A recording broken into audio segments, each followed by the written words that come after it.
I'm Marilyn Arnlund, a member of the Maple Grove Arbor Committee. And I'm Don Varney, and I'm also on the Maple Grove Arbor Committee, and we're here to celebrate Arbor Day 2021 by showing how to plant a tree.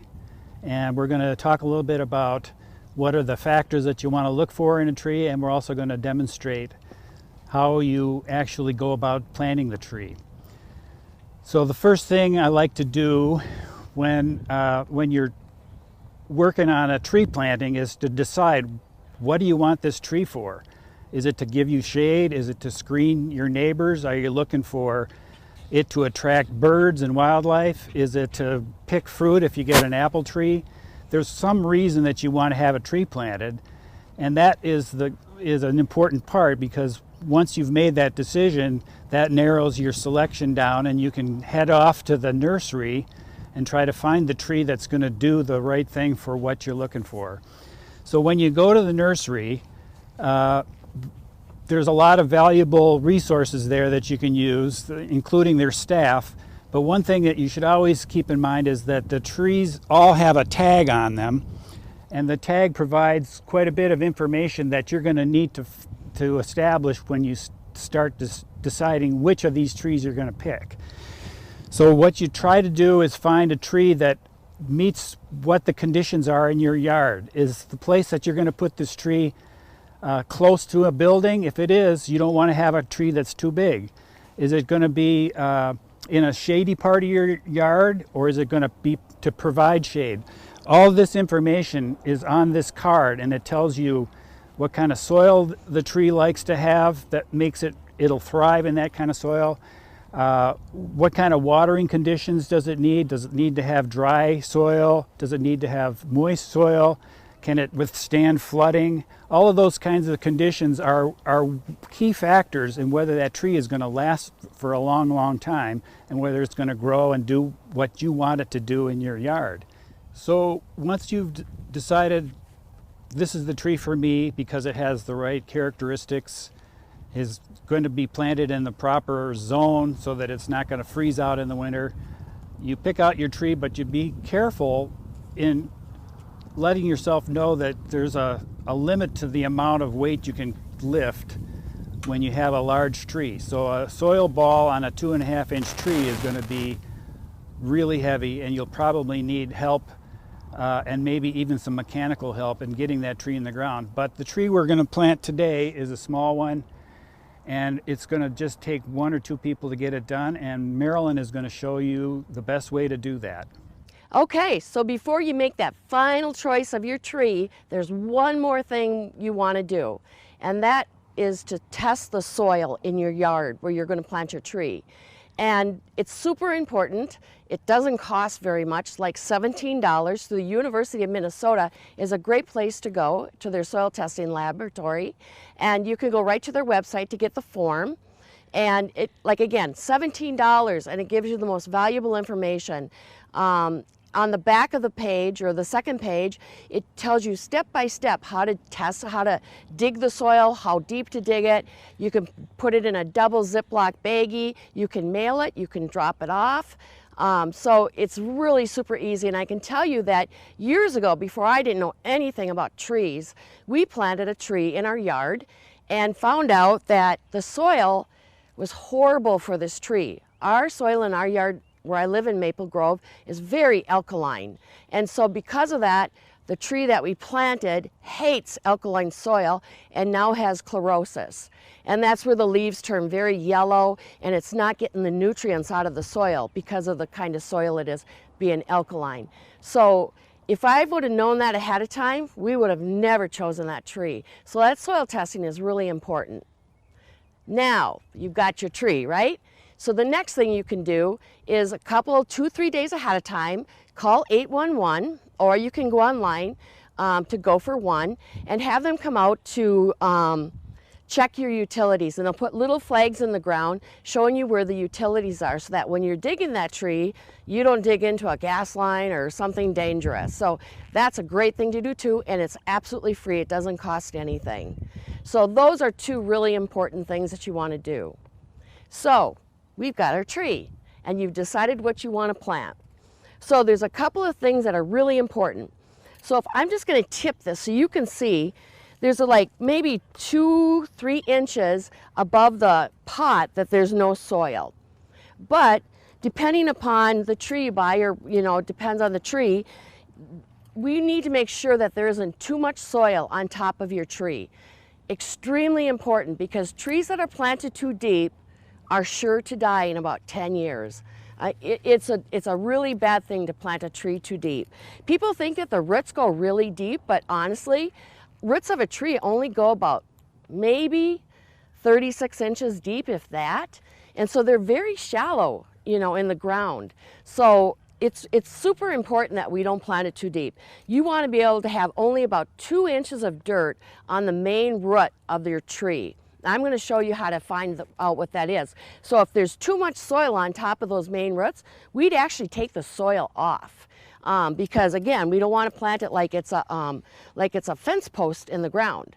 You want those main roots high up in the ground so that they get lots of good oxygen. Otherwise, they're going to want to come up and maybe start circling, and we'll have all kinds of problems. So I've just brought 3 different things that you can, whatever you have at home that, is kind of sturdy that you can poke into there. We don't want to hurt the roots. We just want to find the main roots. So there's a couple different things, these are like skewers and a little thing here. So I'm just going to use this little skewer, and I'm going to go ahead and I'm going to put it into the soil and see if I can find the main root. Okay, let's see. I'm just going to poke around. Okay, here's one. I'm going to take it out, and that's how much soil is on the main root. And that looks like it might be about 2 inches. So maybe when I plant this tree, possibly I might want to just take a little bit of soil off, because if I put any soil on top of it, then it might be too deep. So I'm just going to go around this whole tree and see if I can find another main root. And I'm just going to go ahead and just gently put it in there until I find the next root. Sometimes there might be a lot of soil on one side. Okay, here's the next one. And gosh, that looks really good. But you might get a pot at home, and this goes for ball and burlap trees as well. Sometimes like a ball and burlap tree might have 15 inches of soil on top of the main root, and it's so important to pull that soil off. Again, we don't want our trees to be too deep, those main roots. So there's that one. So I found, the main roots, and again, they're looking pretty darn good, this tree. So, so then the next thing we want to do is we want to determine how deep our hole should be. Because again, if the hole's too deep and the tree gets planted too deep, the tree's not going to live. It's not going to be successful. It maybe will make 10 years if we're lucky. So what I'm going to do is, we're not going to have to take any soil off of this tree, I don't think. So I would just go ahead and figure out about how deep I want my soil. And it looks like I want to be about 8 inches. So a good way to do that is just take your shovel and put it across your hole that you've dug or that you're going to dig. And just make sure. So right now, this hole is at about 10 inches, it looks like. So I'd want to add some more soil into this hole. Now another thing that's important is that you want to use the soil that you take out of the hole, put that same soil back into the hole. If you need more soil, you can add additional soil. I have some black dirt behind me, and mix that in. But it's really important that you keep the virgin soil that you take out, unless it's extremely bad, but usually it's okay. So I would want to put a little bit more soil on top of this so my tree doesn't get planted too deep. Now, the next thing I'm going to show you before we actually put the tree in the hole is I want to show you how to box cut a tree. So we'll do that next. Okay, so you either have your tree at home or you might be at the nursery picking it out. And one thing we want to talk about is circling roots.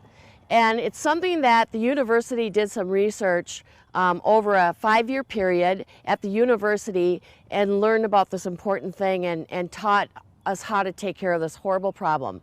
So when a tree is in a pot, what happens is that after it's been in a pot for a long time, like half of the summer or the whole summer, as the roots grow, they're going to hit the side of the plastic pot, and then they're going to start growing in a circle. They're just naturally going to follow the circle of the pot, and they're going to grow in a circle.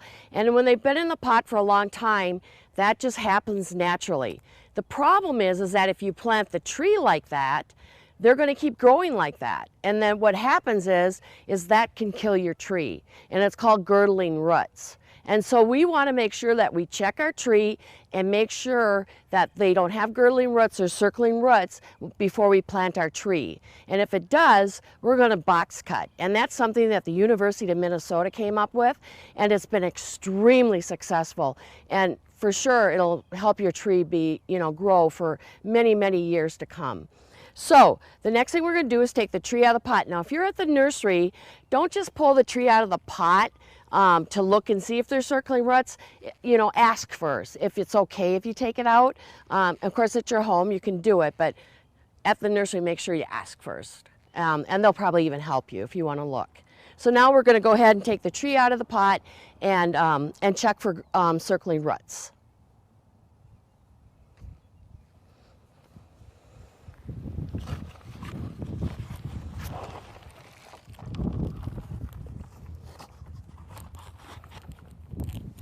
Okay, so here's our tree, and looking at these roots, actually this tree looks not too bad. We actually couldn't find a tree at the nursery with big enough roots that you'd want to box cut, but I'm going to go ahead and box cut this tree anyway. It won't harm it, just to show how to properly do that. So when you want to, if your tree has these circling roots right here that go around, if they're about the size of a pencil, that's when you want to box cut. Now, if I was planting this tree, I probably wouldn't box cut this tree because none of these roots are as big as a pencil. And so, but for today's purpose, we want to show you how to properly do that. So you just want to take any old saw, and remember, you also want to check to make sure how much soil is on the main root. So you want to make sure if you have too much soil, and this one, wow, looks really good. There's a main root. So I would check this, and this looks just great. So that looks really, really good. So I wouldn't worry about too much soil on top of this tree. So now I'm going to show you how to box cut. So it's a circle, and all we're going to do is turn this circle into a square. So we're not going to cut off any more soil or roots than we need to. Okay, so I'm just going to go to the very edge right here to go ahead and make this circle into a square. So I'm just going to take my saw, and whatever saw you have is fine, and go ahead and just cut that into a box. And you could use this soil right into the pot as well.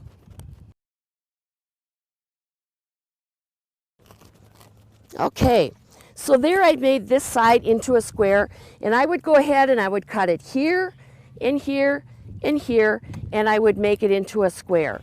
So that's all you do, and what we'd be doing is if you have those roots that are the size of about a pencil growing in a circle, that's when you want to do this. Because you want to stop those roots from growing in a circle. And again, the university came up with this at the University of Minnesota. They tested it, they dug the trees out, after they'd been in the ground for quite a while, and checked them, and they were just thriving. And so this will guarantee that your tree is not going to die from girdling roots. And so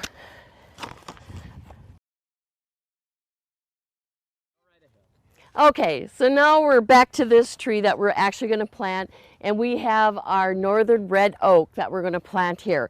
We already measured the roots to see how much soil was on top of those main roots, and we probably don't need to take any out because it was good. So we're going to, we thought that we needed, I believe it was about 8 inches of depth. It looks like about 8 inches, and so I put my shovel there, and I got about 10, so I'm going to go ahead and add some more dirt into this hole. Because remember, if we plant our tree too deep, the roots are not going to get oxygen. And so if the roots don't get oxygen, they're going to want to come up, and then they're going to start circling. So it's super important that we don't plant too deep, especially Maple Grove with our clay soil. So I'm going to go ahead and take this out, and you can see we have no circling roots in this little guy.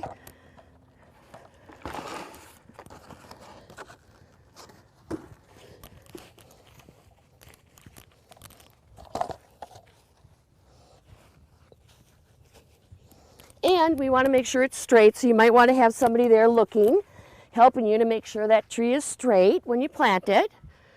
That looks pretty good, huh? So, I'm going to go ahead and add the dirt around this tree.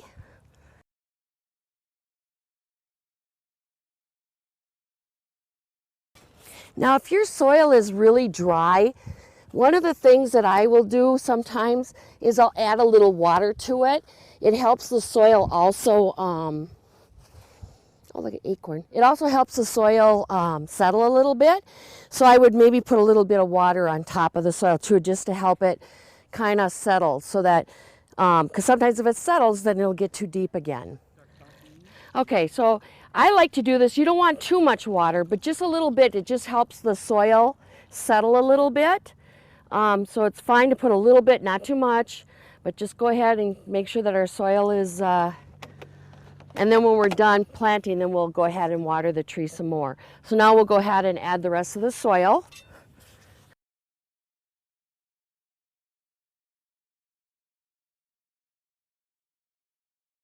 Okay, the next thing we want to do is I'm going to stand up and I'm just going to get the soil kind of packed down a little bit.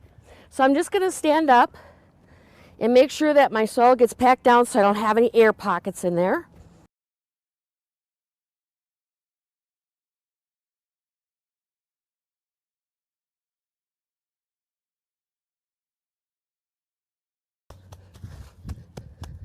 Okay, there we go. Now we're ready to put on our mulch. Okay, so I'm going to go ahead and water this tree before I get my mulch on it. And you know, if you're far away from your house or whatever, you know, hauling water this way is a really easy, simple way to do this. Watering your tree.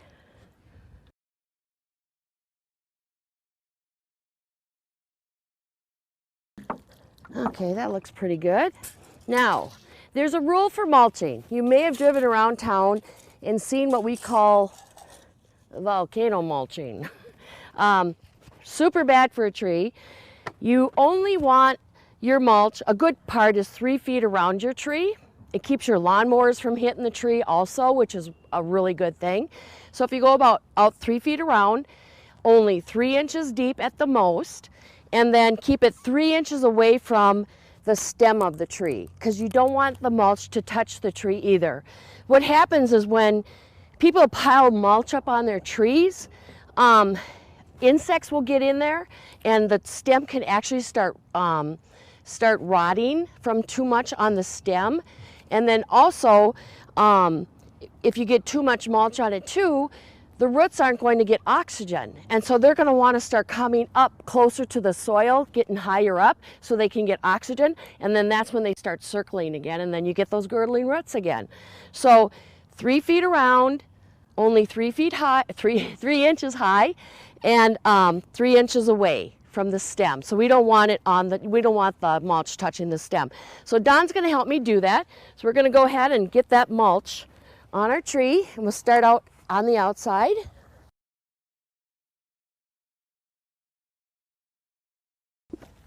The mulch will actually help your tree keep the moisture as well.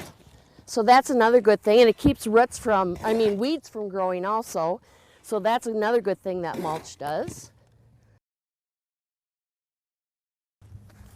And whatever kind of mulch you like is fine. Rock is also mulch, and it'll also do the same thing. So if you like rocks, rock is also good mulch. It doesn't have to be wood.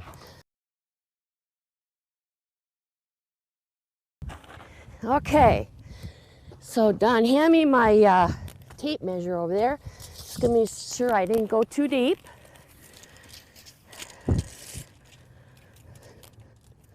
And that is right at 3 inches. Yay! So that's about 3 inches right there. And you know, you're going to have to add mulch every year, you know, and freshen it up. But if you get to the point, because the mulch, what happens is the mulch is going to kind of break down and turn into soil. You might at some point have to take it all off and start over again. Because again, remember, we don't want too much on the roots.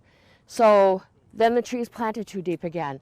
So after so many years, make sure if you're using wood mulch, make sure that is breaking down into soil, that you remove it and then start over again. So you're going to have a healthy tree that's going to last a long, long time. Okay, so our tree is planted. One thing I just want to mention is that they've staked this little tree. We have tags on the tree. You want to take any of that off of your tree. Anything that's going around the stem or any of the branches, because what happens is the tree is growing, those things are it's gonna get tighter and tighter, and it's gonna start strangling your tree. And that's the same as girdling. So you wanna make sure you take any of that off so that we don't have that happen to your tree. So if you do have to stake the tree, go ahead and do that. Should use like 2 or 3 different strings going out with it. But otherwise, make sure you get those tags off. But you can leave this, if the tree does come with one of these guards, you should leave that on for a number of seasons. It prevents sun scald in the winter time and keeps rodents maybe from getting to the bottom of the tree. So it's a good thing to keep this on for a year or so. So our tree's planted, it's going to be properly watered and cared for. I hope you enjoyed the video, and go out and celebrate your own Arbor Day with your own tree in your own yard. And happy Arbor Day from the Grove Arbor Committee.